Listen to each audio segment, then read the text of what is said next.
નમસ્કાર મિત્રો, ફરી સ્વાગત છે તમારું આપણી આ યુટ્યુબ ચેનલ શિક્ષણ મંદિરમાં. મિત્રો, આજે શિક્ષક ભરતીને લઈને મોટા ન્યૂઝ તમને આપવાના છે. તો સૌપ્રથમ વાત કરીએ તો આપણે ઉચ્ચતર માધ્યમિકનું FML ક્યારે આવશે તેના વિશે થોડીક માહિતી આપવાની છે. સાથોસાથ જે રીતના 7,000 વિદ્યા સહાયક ભરતીમાં સરકારે 1600 કચ્છ જિલ્લાની ભરતી છે તેમાં સમાવેશ કરી લીધો છે. તો આ અંગે ઉમેદવારો દ્વારા પણ 7,000 પ્લસ 1600 જગ્યા આવે એવી પણ માહિતી આજના વિડીયોમાં તમને પહોંચાડવાની છે. બીજું કે જે રીતના દિવ્યાંગ ભરતી વિદ્યા સહાયક હોય કે શિક્ષણ સહાયક હોય તો તેના વિશે થોડીક માહિતી તમને પહોંચાડવાની છે. જેમાં વાત કરીએ તો શિક્ષણ સહાયક ભરતી જે 1 એપ્રિલના રોજ ફોર્મ ભરવાની શરૂઆત થશે એવું આપણને જાહેર કરેલું, પરંતુ અત્યાર સુધીમાં શિક્ષણ સહાયક દિવ્યાંગ ભરતીના ફોર્મ ભરાણા નથી મિત્રો. તો તેના વિશે થોડીક માહિતી આપવાની છે.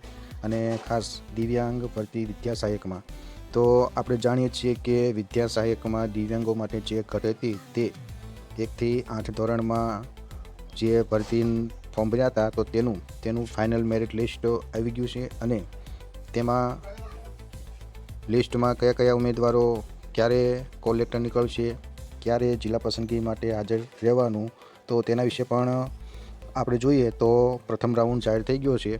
તો આ ભરતીમાં ખાસ કરીને સરકાર દ્વારા દિવ્યાંગોની 4 કેટેગરીમાંની A, B અને D, E આ 3 કેટેગરીના ઉમેદવારો દિવ્યાંગોને આ ભરતીમાં ફોર્મ ભરવા આપેલા અને C કેટેગરીના ઉમેદવારોને ફોર્મ ભરવા દીધેલા નથી મિત્રો.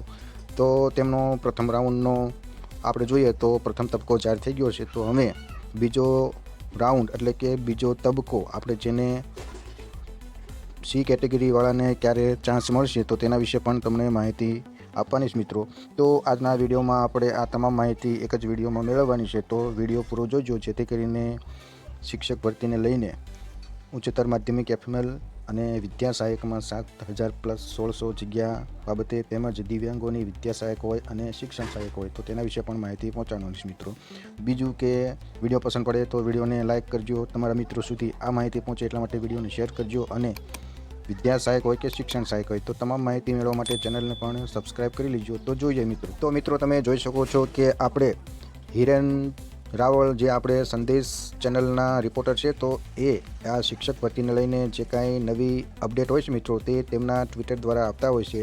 આમ જોઈએ તો આ અપડેટ આપણે જોઈએ આગળના સમયમાં જોયેલી કે બધી માહિતી જે ટ્વીટ કરે છે તે પ્રમાણે આવે છે મિત્રો. તો હિરેન રાવળ આપણા જે સંદેશ ન્યૂઝના રિપોર્ટર છે તે હંમેશા આપણી શિક્ષક ભરતીને લઈને જે કાંઈ સરકારમાં જે નવી અપડેટ ચાલી રહી હોય છે તો તે તેમના એકાઉન્ટ દ્વારા ટ્વિટર દ્વારા તે માહિતી આપણે સુધી પહોંચાડે છે મિત્રો.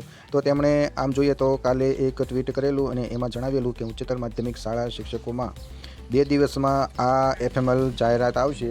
આ પ્રમાણે આમ જોઈએ તો 7 તારીખ આજુબાજુ આ ઉચ્ચતર માધ્યમિકનું FML જાહેર થશે મિત્રો. તો આ એક આપણી પાસે માહિતી હતી મિત્રો. બીજી વાત કરીએ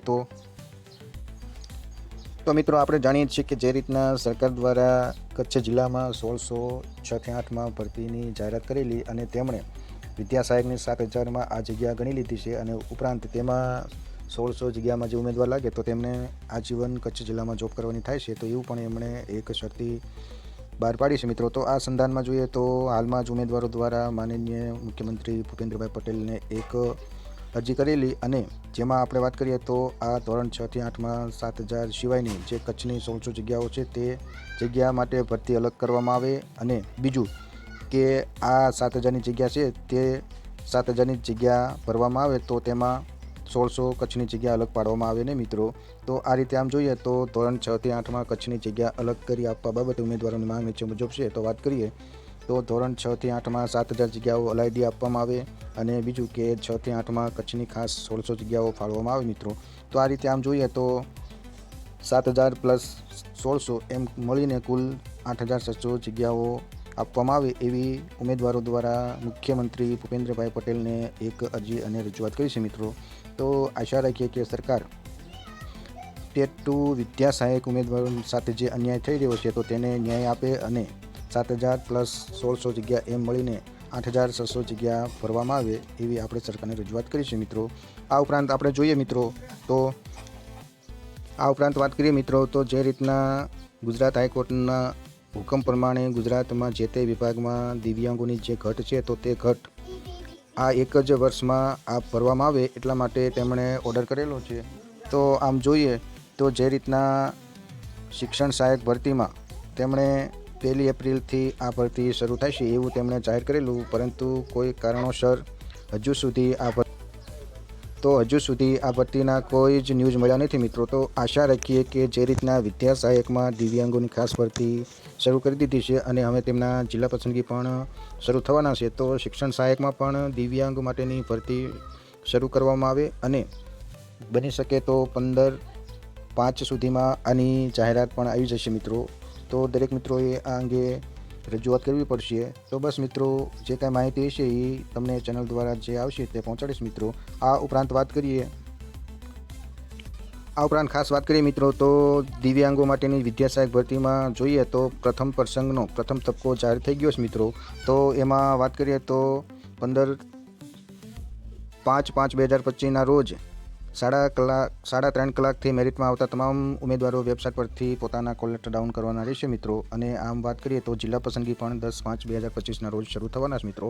તો વાત કરીએ તો દરેક વિષયમાં અને ધોરણ 6 થી 8ની વાત કરીએ, આ ઉપરાંત ધોરણ 1 થી 5માં પણ વિજ્ઞાન પર્વ અને સામાન્ય પર્વમાં પણ જે 104 ઉમેદવારો આ દિવ્યાંગો આ ભરતીમાં ફોર્મ ભરેલા, તો આ પ્રથમ તબક્કા અનુસાર જોઈએ મિત્રો તો તમામ 104 ઉમેદવારોને આ જિલ્લા પસંદગી માટે 10/5/2025ના રોજ બોલાવેલા છે મિત્રો. તો આપણે આશા રાખીએ કે સરકાર દ્વારા આ 104 ઉમેદવારોનું જલ્દી જિલ્લા પસંદગી થાય અને શાળા પસંદગી અને ત્યારબાદ તેમનું ઓર્ડર પણ તેમનું ઇસ્યુ થઈ જાય મિત્રો. તો આપણે જે ઉમેદવારો સી કેટેગરીના રાહ જોઈ રહ્યા છે તો તેમનો પણ બીજો પ્રસંગ શરૂ થઈ જાય મિત્રો. તો દરેક મિત્રોએ આ અંગે સરકારમાં પણ અવારનવાર રજૂઆત કરવી પડશે અને જોઈએ તો દરેક વિષયમાં જગ્યા પણ ખાલી વધે છે મિત્રો. તો ચોક્કસ જે રીતના સરકાર દ્વારા આ ભરતી ઝડપી આ કાર્યક્રમ જાહેર કરવામાં આવે છે મિત્રો અને કાર્ય જે શરૂ છે તો એ પરથી એવું લાગે છે કે બીજો પ્રસંગ જલ્દી આવશે અને એમાં સી કેટેગરીના ઉમેદવારોને પણ ચાન્સ મળશે મિત્રો. તો દરેક મિત્રોએ જે કેટેગરી A, B અને Dમાં આવતા હોય તો તમામે ઉમેદવારોએ આ સમયસર કોલ લેટર કઢવી લેવા અને જે કાંઈ ડોક્યુમેન્ટ જોડવાના થાય છે તો તે પણ તમારે અત્યારથી ભેગા કરી લેવા મિત્રો. તો મિત્રો બસ આ જ માહિતી આપણે આવેલી અને જે તમને માહિતી મળે એટલા માટે વિડીયો ખાસ બનાવ્યો હતો. તો જે રીતના આપણે વાત કરીએ તો ઉચ્ચતર માધ્યમિકમાં FML ક્યારે આવશે તો 7 તારીખ આજુબાજુ આવી શકે.